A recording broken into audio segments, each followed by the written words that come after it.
home আইসোলেশনক লৈ পুনৰ SOP ঘোষণা স্বাস্থ্য বিভাগৰ লক্ষণবিহীন অথবা সাধাৰণ লক্ষণ থকা লোকেহে লাভ কৰিব হোম আইসোলেশনৰ সুবিধা স্বাস্থ্য বিভাগৰ পৰামৰ্শতে হোম আইসোলেশনত থকাৰ অনুমতি লাভ কৰিব আনহাতে হোম আইসোলেশনত থকাৰ সময়ত শৰীৰৰ তাপ আৰু অক্সিজেনৰ পৰিমাণ ঘনে ঘনে নিৰীক্ষণ কৰি থাকিব লাগিব যিকোনো ধৰণৰ অসুবিধা হলে অনতিপলমে স্বাস্থ্য বিভাগক জনোৱাৰ নিৰ্দেশ অন্তিম মুহূৰ্তত স্বাস্থ্য বিভাগক জনালে হ'ব পাৰে মৃত্যু পৰ্যন্ত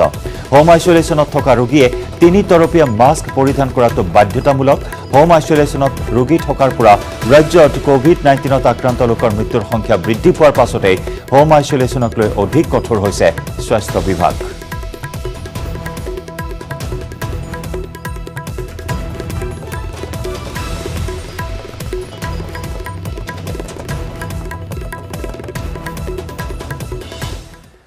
যদি জাতিৰ স্বাৰ্থত ওলাই আহিছে তেন্তে ঐক্যবদ্ধ হওক সকলো নতুন আঞ্চলিক ৰাজনৈতিক দলৰ প্ৰতি এই আহ্বান জনালে অভিনেত্ৰী বৰষা ৰাণী বিষয়াই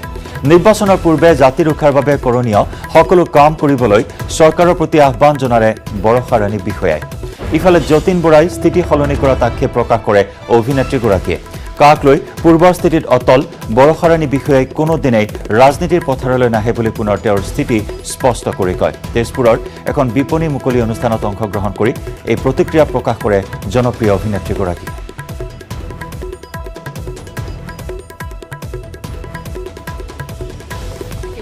ক্ষেত্ৰত মই একেটা স্থিতিতে থাকিম কাৰণ হেখন এখন জাতিধ্বংসী আইন জাতি ভাল পাওঁ ভাষা সংস্কৃতি জীয়াই থাকিলেহে আমি অসমীয়া হিচাপে জীয়াই থাকিম আৰু সেই পৰিচয়টো জীয়াই ৰাখিবলৈ সেই আইনখন ইয়াতে বাতিল হোৱাটো যেনেকৈ প্ৰত্যেকজন খিলঞ্জীয়া অসমীয়াই বিচাৰে ময়ো খিলঞ্জীয়া অসমীয়া ময়ো সেইটোকে বিচাৰোঁ আজি যদি জাতিৰ স্বাৰ্থত ওলাই আহিছে তেতিয়াহ'লে সকলো একেলগে ওলাই অহাটো ভাল শিল্পী তেওঁ মোৰ খুব প্ৰিয় অভিনেতা এজন লগত মই কেইবাখনো ছবি কৰিছোঁ লগতে তেওঁ ৰাজনীতিত যোগদান কৰিছে সেইটো আকৌ মই কওঁ যে সেইটো তেখেতৰ ব্যক্তিগত সিদ্ধান্ত কিন্তু স্থিতিটোক লৈ পেলাই আচলতে ৰাইজ অকণমান ক্ষুব্ধ হৈছে যে স্থিতিটো এবাৰ ইটো এবাৰ সিটো হোৱাত ৰাইজ ক্ষুব্ধ হৈছে আৰু সেইটোতো মোৰ অকণমান দুখ লাগিছে